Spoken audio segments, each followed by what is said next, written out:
Good morning. आज हम कृषि जंतु विज्ञान का पाठ 2 जीव द्रव्य प्रोटोप्लाज्म के बारे में पढ़ेंगे। जैसा कि आपको मालूम है, प्रोटोप्लाज्म जीव द्रव्य की खोज सन 1835 में डुजार्डिन नामक वैज्ञानिक ने की थी और जीव द्रव्य प्रोटोप्लाज्म का नामकरण 1840 में परकिंजे ने की थी और जीव द्रव्य का सिद्धांत 1861 में मैक्स सुलजे नामक साइंटिस्ट ने किया था। जीव द्रव्य जीवन का भौतिक आधार है। जीव द्रव्य जीवन का भौतिक आधार है। 1868 में थॉमस हक्सले ने बताया था। यह महत्वपूर्ण प्रश्न है कि जीवन का भौतिक आधार किसे कहते हैं। तो हक्सले महोदय ने 1868 में यह बता दिया था कि जीवन का भौतिक आधार प्रोटोप्लाज्म को ही कहा जाता है। आगे बढ़ते हैं। जीव द्रव्य अर्थात प्रोटोप्लाज्म कोशिका के भीतर सभी जीवित पदार्थ जीव द्रव्य कहलाते हैं। ये आपको क्लियर होना चाहिए कि जीव द्रव्य है क्या। जीव द्रव्य कोशिका के भीतर सभी जीवित पदार्थ जीव द्रव्य कहलाते हैं। कोशिका सेल और सेल के अंदर पाए जाने वाला जो भी जीवित पदार्थ है वो प्रोटोप्लाज्म कहलाता है। अब प्रोटोप्लाज्म के बारे में अगर हम देखें तो जीव द्रव्य को 2 भागों में विभक्त किया गया है। नंबर 1 कोशा द्रव्य जिसको हम साइटोप्लाज्म कहते हैं। नंबर 2 केंद्रक द्रव्य जिसे हम न्यूक्लियोप्लाज्म कहते हैं। कोशा द्रव्य कोशिका घटक मुक्त तरल पदार्थ है और कोशिका झिल्ली और केंद्रक के मध्य में रहता है। नंबर 2 केंद्रक द्रव्य न्यूक्लियोप्लाज्म। केंद्रक द्रव्य जिसे न्यूक्लियोप्लाज्म कहा जाता है। यह न्यूक्लियोप्लाज्म कोशिका के केंद्र के अंदर क्रोमैटिन सूत्र इसी में पाए जाते हैं। कोशिकांग ठोस जीवित सक्रिय पदार्थ होते हैं। इस चीज को समझने के लिए हमें सेल का स्ट्रक्चर समझना पड़ेगा। आइए हम एक सेल के स्ट्रक्चर के माध्यम से इस जीव द्रव्य को समझते हैं। एक आपकी ये जंतु कोशिका है और जंतु कोशिका विभिन्न लेयर और परतों से बनी होती है, जिसकी जो विभिन्न परतें हैं उनमें आप देखेंगे तो सबसे पहले एक ये देखिए कोशिका द्रव्य जिसको हम क्या कहते हैं साइटोप्लाज्म। कोशिका द्रव्य को क्या कहा जाता है साइटोप्लाज्म। इसके बाद कोशिका कला। कोशिका कला इसको हम क्या कहते हैं सेल मेम्ब्रेन। सेल मेम्ब्रेन ये क्या है सेल मेम्ब्रेन है। इसके बाद इसके अंदर क्या है गुणसूत्र जिसको हम क्रोमोसोम कहते हैं। क्रोमोसोम इसके अंदर क्या है केंद्रक। केंद्रक को इंग्लिश में क्या कहा जाता है न्यूक्लियस। और ये रिक्तिका और केंद्रिका। केंद्रिका को क्या कहते हैं न्यूक्लियोलस। ये क्या है न्यूक्लियोलस। न्यूक्लियोलस। और इधर भी देखते हैं तो कोशिका के विभिन्न पार्ट हैं, जैसे गोल्गी बॉडी है, लाइसोसोम है, केंद्रक कला है, माइटोकॉन्ड्रिया है। अब इसमें आपको प्रोटोप्लाज्म को समझने के लिए यह चीज देखना पड़ेगा कि कोशिका मूलतः 2 भागों में बटी हुई है।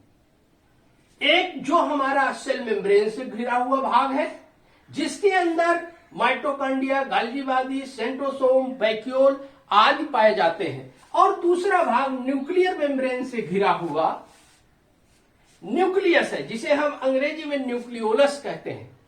और इसके अंदर क्रोमैटिन के धागे नुमा तंतु पाए जाते हैं। और ये धागे नुमा तंतु सेल डिवीजन के दौरान विखंडित होकर कोशिकाओं का निर्माण करते हैं।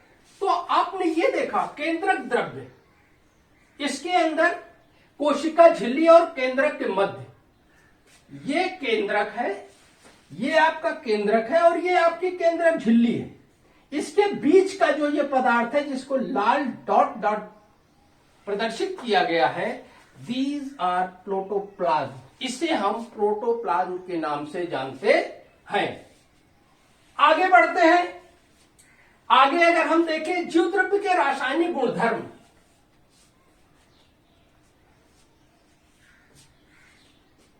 अगर हम रासायनिक गुणधर्म की बात करें तो रासायनिक दृष्टि से यह प्रोटोप्लाज्म अकार्बनिक और कार्बनिक पदार्थों का मिश्रण है।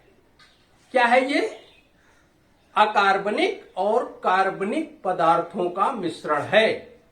और ये कार्बनिक और अकार्बनिक पदार्थ क्या है, इसको हम समझते हैं। इसमें देखिए जल, इसमें पाया जाना प्रोटोप्लाज्म में पाया जाने वाला जो पदार्थ होता है वो क्या है? जल। जल का प्रतिशत क्या है आपके? जल का प्रतिशत है आपका, अब देखिए 75 से 80% तक। सबसे अधिक मात्रा प्रोटोप्लाज्म में किसकी पाई जाती है? जल की।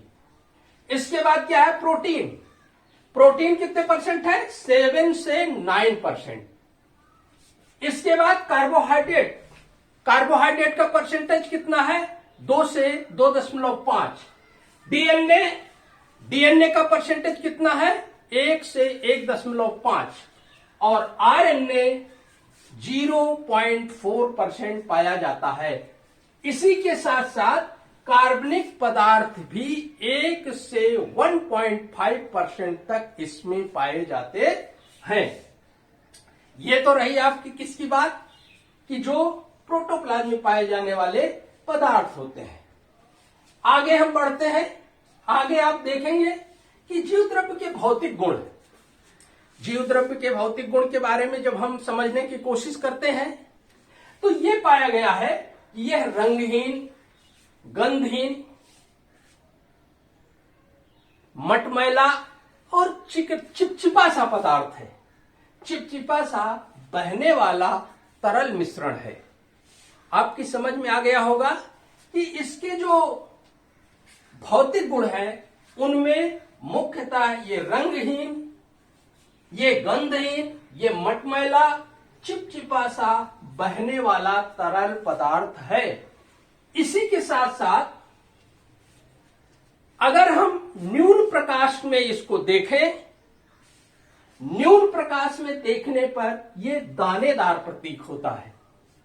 यह परिस्थिति के अनुसार जल से सॉल और सॉल से जल में परिवर्तन होता रहता है। कंडीशनल है, परिस्थिति जन्य है और परिस्थितियों के अनुसार ये जल से साल और साल से जल में परिवर्तित होता रहता, अर्थात बदलता रहता है। आगे बढ़ते हैं।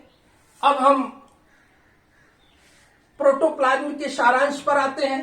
तो अगर हम प्रोटोप्लाज्म के सारांश की बात करें तो जीव द्रव्य को केंद्रक द्रव्य न्यूक्लियोप्लाज्म कहते हैं। आपने यहां देखा, क्या देखा कि इसको हम क्या कहते हैं? न्यूक्लियोप्लाज्म। जीव द्रव्य को हम क्या कहते हैं? न्यूक्लियोप्लाज्म। केंद्रक द्रव्य कहते हैं। कोशिका का यह भाग अत्यंत चैतन्य है। चैतन्य का मतलब एक्टिव। कोशिका का यह भाग अत्यंत चैतन्य, चैतन्य का क्या अभिप्राय है? एक्टिव होता है। और कोशिका की समस्त जैविक क्रियाओं का केंद्रक,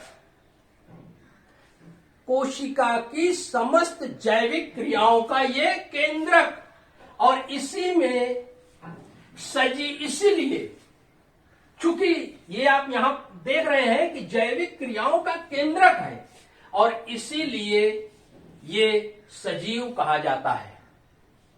प्रोटोप्लाज्म क्या है? सजीव है। यही कारण है कि वैज्ञानिक जीव द्रव्य प्रोटोप्लाज्म को जीवन का भौतिक आधार मानते हैं। और यह बड़ा परीक्षा की दृष्टि से महत्वपूर्ण प्रश्न है। प्रायः यह प्रश्न पूछा जाता है कि जीवन का भौतिक आधार किसे कहा गया है। तो आज हमने प्रोटोप्लाज्म के अध्ययन में यह क्लियर कर लिया है कि प्रोटोप्लाज्म को ही जीवन का भौतिक आधार मानते हैं।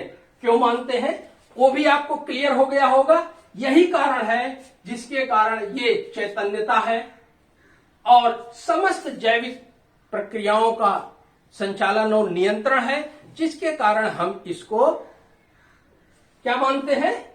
कोशिका का क्या मानते हैं? भौतिक आधार, जीवन का भौतिक आधार मानते हैं।